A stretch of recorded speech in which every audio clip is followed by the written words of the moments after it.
की शुरुआत होती है और हम देखते हैं एवेलोन को, जो कि एक स्पेस शिप रहती है। ये स्पेस शिप 5000 लोगों और 258 एम्प्लॉइज को लेकर दूसरे प्लेनेट पर जा रही होती है, क्योंकि पृथ्वी की लगी पड़ी थी। और ये जर्नी कोई 5 मिनट की जर्नी नहीं थी कि घर से परचून की दुकान तक जाकर वापस आ गए। ये जर्नी अर्थ से दूसरे प्लेनेट तक जाने के लिए 120 साल की थी। अब ये सुनकर बहुत लोगों के दिमाग में झटका लग सकता है कि इंसान की जिंदगी तो 120 साल की नहीं होती, इतने साल में तो इन 5258 लोगों की हड्डियां ही पहुंचेगी उस प्लेनेट पर।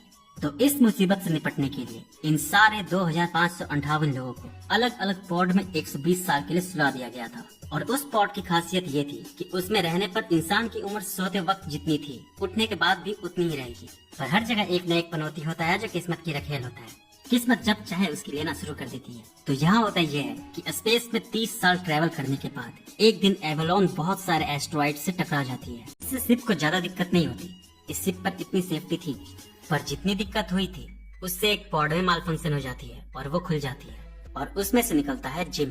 अब शुरुआत में तो उठने पर इसे लगता है कि वो नए प्लेनेट पर पहुंच गया, पर भटकते भटकते ये जब एक एंड्रॉइड रोबोट से मिलता है, इसका नाम आर्थर था। तो आर्थर से जब इसे पता चलता है कि वो 90 साल पहले ही जग गया है, तो पैरों तले इसकी स्पेस खिसक जाती है। ये जानने के बाद कि स्पेस में ये अकेला भटक रहा है, इसकी फटके हाथ में आ जाती है। पर क्योंकि ये एक मैकेनिकल इंजीनियर था, तो ये अपने पॉड को ठीक करने की कोशिश करता है। और कोशिश ही नहीं करता, बहुत कोशिश करता है, पर आखिर में इसे नाकामी ही मिलती है। जिसके बाद बस फिर क्या, वक्त बिताने के लिए आसमान में तारे देखना और साथी के नाम पर बकचोदी के लिए रोबोट से बात करना। टेक्निकली बुढ़ापे तक अकेले जिंदगी काटने के ख्याल से किसी के दिमागी संतुलन से क्या ही एक्सपेक्ट किया जा सकता है। ये डिप्रेशन में चला जाता है। हालत इतनी बुरी हो जाती है कि ये सुसाइड करने तक की कोशिश कर डालता है। पर अकेले रहने से ज्यादा मरने का डर होने पर ये इसमें भी फेल हो जाता है। पर इससे पहले ये पागल हो जाता। इसे एक पॉड में एक लड़की दिखती है, इसका नाम अरोरा था। अब 1 साल तक स्पेस में भटकने के बाद एक लड़की को देखकर किसी के मन में और क्या ही ख्याल आएगा।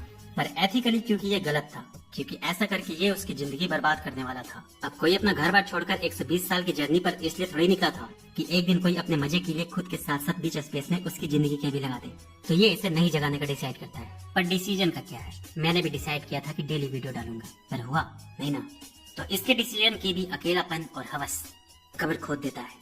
और बहुत दिन तक खुद को मनाने के बाद कि ये गलत है, फाइनली एक दिन ये इस गलती को कर ही देता है और इसके उठने पर ऐसे बिहेव करता है जैसे इसे कुछ पता ही नहीं है।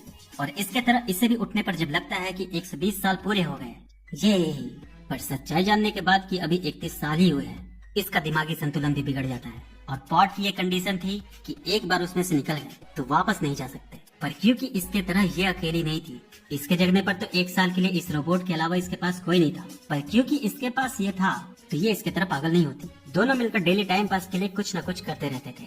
और क्योंकि ये एक जर्नलिस्ट थे या शायद राइटर थी, तो ये अपने इस एक्सपीरियंस को लिखने का डिसाइड करती है, ताकि जब बाकी लोग 89 साल के बाद जगे तो उन्हें पता चल सके कि यहाँ क्या हुआ। और कुछ टाइम बिताने के बाद जब इन्हें यहाँ रहने की आदत पड़ जाती है, तब इनके लिए यहाँ वक्त गुजारना अब दिक्कत वाली बात नहीं थी। ऊपर से यह स्पेस शिप कोई कैदी की काल कोठरी की तरह नहीं थी। यहाँ 2 लोगों की जरूरतों के हिसाब से हर चीज लिमिट के पार ही थी। यहाँ हर चीज अवेलेबल थी। इन लोगों की जिंदगी मस्त कट रही होती है। ऊपर से ये एक्सपीरियंस भी बुरा नहीं था, बस नजरिए की बात थी। अकेले होने की वजह से जिम ये सब देख नहीं पा रहा था, पर अरोरा के साथ होने की वजह से हर चीज अब इससे खूबसूरत लग रही थी।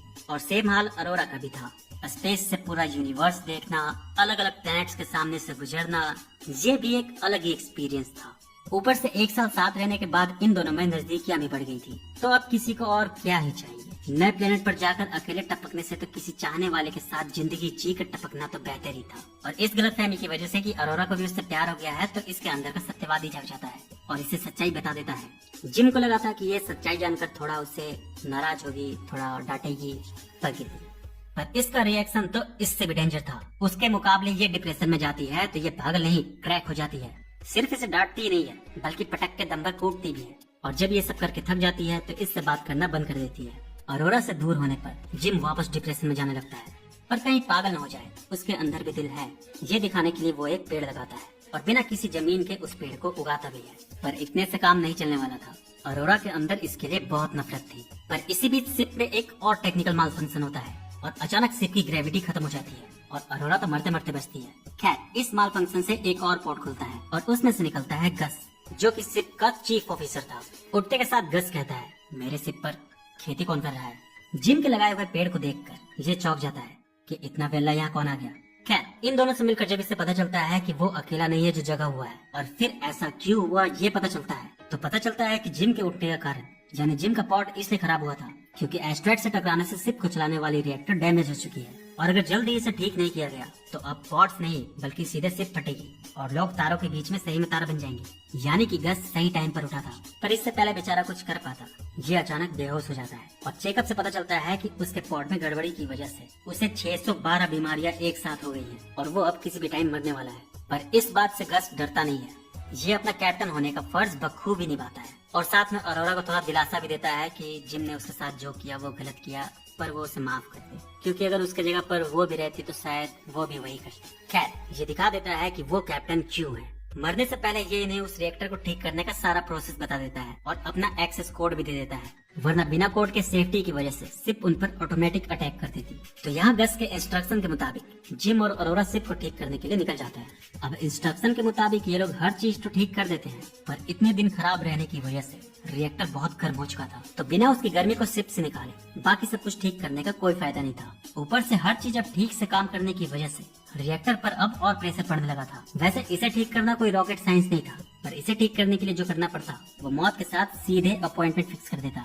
एक दरवाजा था, इन्हें बस उस दरवाजे को उस वक्त खोल कर रखना था जब रिएक्टर अपनी हीट रिलीज करता। हालांकि ये काम भी आसान था, जिम को बस दरवाजा बाहर से खोल देना था और हीट रिलीज होने से पहले किसी सेफ जगह पर जाकर छिप जाना था। पर वहाँ पहुँचने पर इसे पता चलता है कि दरवाजा छोड़ने पर वो वापस बंद हो जा रहा है, तो हीट निकलते वक्त उसे उस दरवाजे को पकड़ कर ही रखना पड़ेगा। पर जो भी हो, इसके अलावा कोई और ऑप्शन था भी नहीं, तो ये इस काम को करने के लिए तैयार हो जाता है और इसके इस डिसीजन से कि अब ये टपकने वाला है, इसके अंदर इसके लिए प्यार वापस जाग जाता है। पर क्या फायदा, वो तो यही सोचकर ये करने गया था कि पूरी जिंदगी अकेले हिलाने से अच्छा है उसे बजाकर वो खुद टपक जाए। खैर कोई और ऑप्शन यहाँ नहीं रहता, तो ये दरवाजे को पकड़ा रहता है और मजबूरन अरोरा को रिएक्टर की हीट रिलीज करनी पड़ती है। हालांकि रिएक्टर की हीट से जिम बच जाता है, पर इससे इसके सूट में छेद हो जाती है और ये स्पेस में जमने लगता है। पर तब तक अरोरा को इसके लिए फीलिंग्स वापस आ गई थी, तो ये किसी तरह इसे आकर बचा लेती है और रिएक्टर के ठीक होने से पूरी शिप धीरे धीरे खुद को ऑटोमेटिक पूरी तरह से ठीक कर लेती है।